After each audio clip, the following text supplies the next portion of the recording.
Greetings, family. Sister Shanice in the house. Thank you so much for joining me.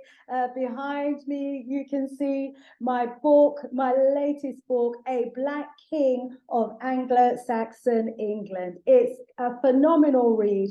Kwanzaa's coming up, or Christmas for some. Earth Days are coming up. If you're looking for a book that's going to enrich the mind, that's going to elevate and motivate the reader, then this is the book to get. And make sure that your young people, your teenagers, have a copy of this book. They will be inspired. I'll be talking directly to your young person, and I'll be sowing seeds of greatness into them as well. Well, we've got another great story lined up for you today, so keep it locked.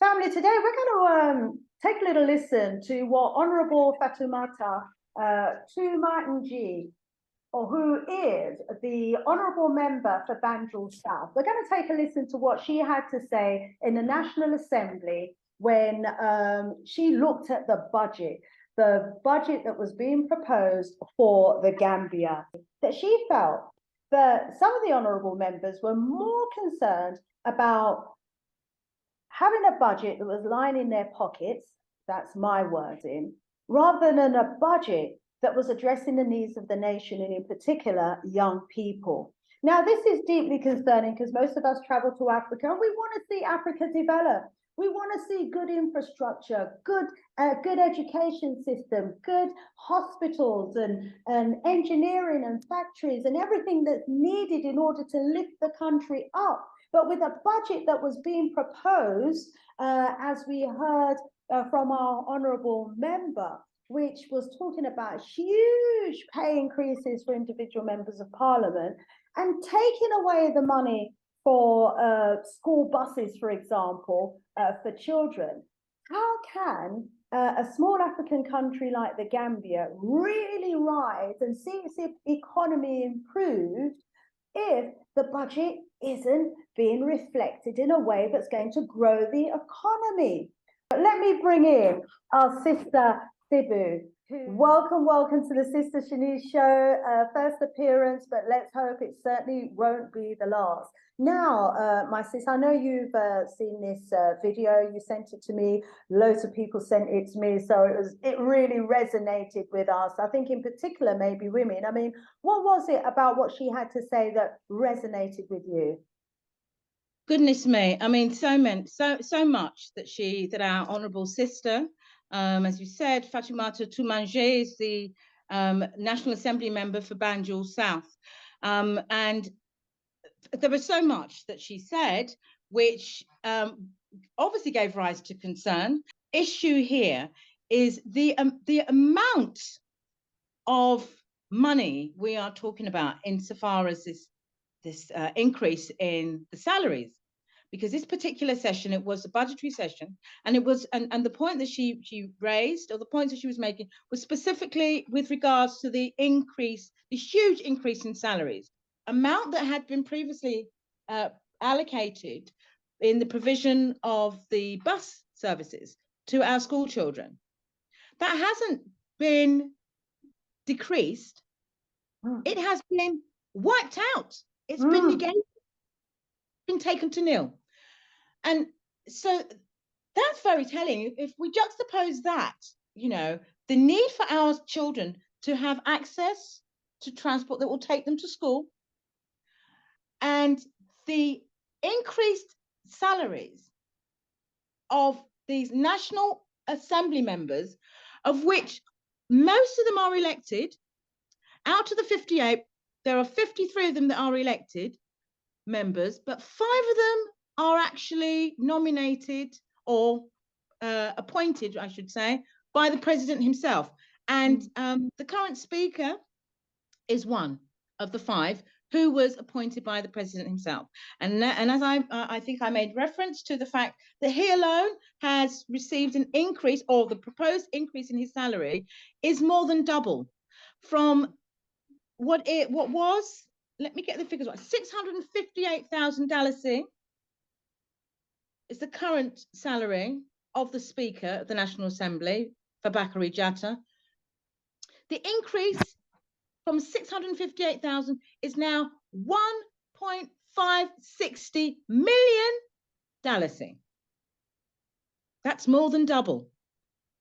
If National Assembly members feel that it is appropriate for them to receive such huge increases in salary at the same time when essential services, for example, the need for our children to be able to get to school via school transport, but let's look at even the greater infrastructural services, such as education, such as access to education, access to health, access to sanitation and clean water. All of these essential services, the amount that is being provided by the government, the National Assembly, has decreased significantly. I find that unbelievably dishonourable, and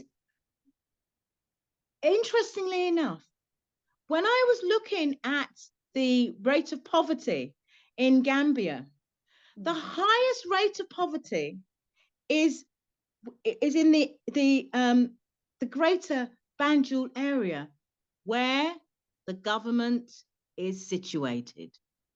It's such a slap in the face for our Gambian people and for us as Africans worldwide, because if we allow these so-called elected representatives who are meant to be representing the interest of the ordinary African man, woman, and child, and ensuring the progress of the ordinary African man, woman, and child, if we allow them to ensure that budgets such as these can be approved at the expense of the ordinary man and woman, what are we then saying? We are saying that we are actually allowing what I perceive to be corruption to continue. And as a Pan-African, I am absolutely opposed to this. It is beyond despicable. The Honourable member pointed out that the average population age of the Gambia is 19. So you would expect that the budget would be skewed towards providing a whole range of services that's going to support young people to, you know, get skills and, you know, in engineering and technology and whatever skills is needed to build the economy. How is the economy supposed to be built if the country is not investing in its young people? The much needed income that needs to be circulated within the country is being taken out of the country by those who seem to have, you know, materialistic interests ahead of the interests of their own nation. I mean, what is it, my? But we had empires and kingdoms for millennia, where we had our own models of governance. And this is absolutely what we need to be doing. We need to be looking back. We need to Sankofa that which we had before, which clearly worked, because otherwise we would not have had successful kingdoms and empires for generations. We need to see a greater increase in females who are representative of their elected constituent members. Okay. Absolutely. I'd like you to take a look, family, at the video and the presentation by our Honourable member of Banjul South that we have been referring to. I now invite the Honourable Member for Banjul South. Thank you very much, Honourable Speaker. Honourable Speaker, I think looking at the Honourable Minister's statement and looking at the budget, I think that our government does not love this country. They do not have the feeling to nurture our children in this country. Honourable Speaker, $6 billion in salaries alone, not in administrative cost. Honourable Speaker, and we say we are a poor country. Honourable Speaker, the median age in this country is 19 years old. We should consider the life and the livelihood of our children. We should be investing in education. We should be investing in health rather than paying ourselves, feeding ourselves out of the poor people of this country. I will start with this August Assembly, Honourable Speaker. Honourable Speaker, to see the salary of the Honourable Speaker increased from 658 million to 658,000 to 1,560,000, I feel ashamed to call myself an honourable member, Honourable Speaker. I gave myself for service. I did not give myself for the poor people to feed me and my family, Honourable Speaker. When I saw this, I felt embarrassed. I did not want to come to this budget session because I said to myself, there is no need, because we are just sharing the cake in our pockets, going home, feeding ourselves. Not only that, but to see the responsibility allowance, the residential allowance, the robing allowance, and all those for the representatives of the people.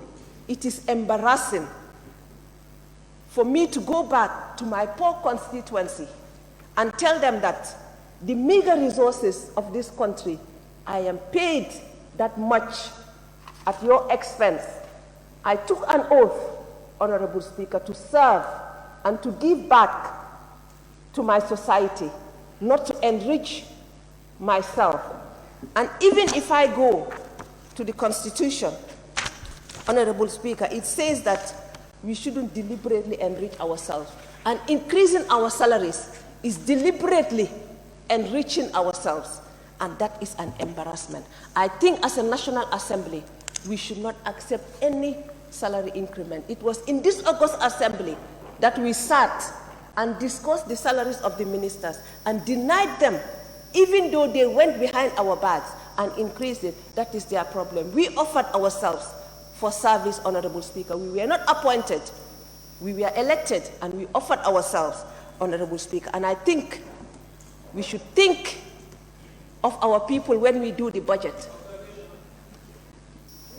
I'm not allowing you to observe me. I don't have that time. When you are on your own feet, observe yourself, please.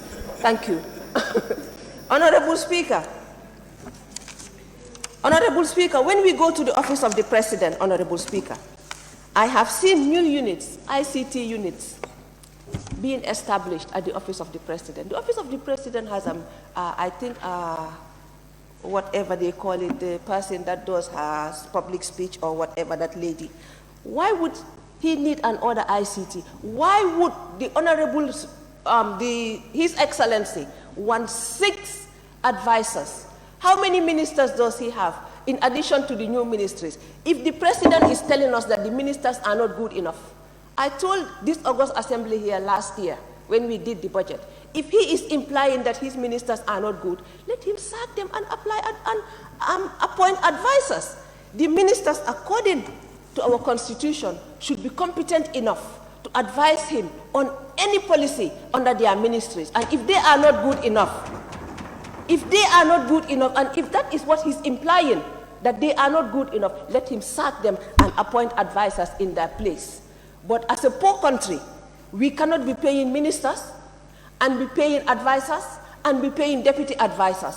Come on, we are a poor country. Instead of thinking of ourselves, 6 billion in emoluments alone. Come on. Honourable Speaker, I think we should think of the Gambian people, not our pockets. We say that when you are a politician, your skin starts shining, and I'm starting to believe it. Once you are appointed a minister, before 2 months, you marry a second wife. You start buying homes abroad. Come on, at the expense of who? At the expense of the poor Gambian? No way. Mr. Speaker, I am ashamed to call myself a National Assembly member. To be honest, I did not want to contest again. The only reason I contested was to show them that I can come back to this August Assembly, and I did against all odds, Mr. Speaker. If they want, they can die seeing me at the Assembly, but I will come and I will speak my mind, and I will go home and I will eat my lamb. That is who I am, Mr. Speaker. Mr. Speaker, I looked at the Ministry of Justice's budget. Mr. Speaker, we had TRRC. Mr. Speaker, we don't have the commission anymore, but we have the recommendations of the TRRC. Mr. Speaker, is the President not willing to act on the recommendations of the TRRC? Sometimes I wonder if he is, because to be honest, I'm not against anybody, but we've suffered for 22 years. And after 22 years, 2016, we thought we were embarking on change. And the Honourable President imposed certain people on us, and I think that was deliberate so that we will not implement the recommendations of the TRRC. Mr. Speaker, if you look at 2021, the TRRC, 46 million. 2022, 0. 2023, 0. So that is a direct indication that he does not want to put anything on that. Yes, the commission is no more. But the recommendations, how are we going to do implementation if nothing is allocated for it? Mr. Minister, take note of that, please. We did not suffer for 22 years in vain. I personally lost my dad under a dictatorship of the previous regime. I'm not saying do whatever, but I'm saying let us work on the recommendations. Let us act on them, put money on it so that we will at least have hope that there will be recommendation. Mr. Speaker, and I've also seen that payment of school bus services to GTSE in 2021, 909 million. 2022, 10 million. 2023, 0. So the little support that they were giving to our children to use the school buses, they have taken. What have they done with it? Is that what they are using to add to their salaries? I am asking, let us give to our children. Our children need support. We have seen 70+ children die. What have they done? Is it reflected in the budget to make sure that that has stopped, that will not happen? Because I've heard here the reason was because we did not have labs to do the test. Mr. Speaker, has that been picked in the budget? We did not come here, we did not fight to win our elections, to come here and eat and take the little resources, take it home and put it in our pockets. No, that is not me. And I know it is not my colleagues as well. I trust you all, honorable colleagues, to make sure that there is no increment. Let us start from home. Let us start from home. Let us not increase the salaries of the leadership in this assembly. When I looked at the budget, I was like, wow, the speaker, the deputy speaker, the majority leader, the minority leader, they have taken care of themselves. But have they thought about our children at home? Our schools? No way. There's a school in my constituency that is at risk of being closed, moved to another school. Have they thought about that? No way, but I have. Thank you very much, Honorable Speaker. And for that, honorable colleagues, let us not increase anybody's salary. Let us redirect those resources back to our communities. Thank you.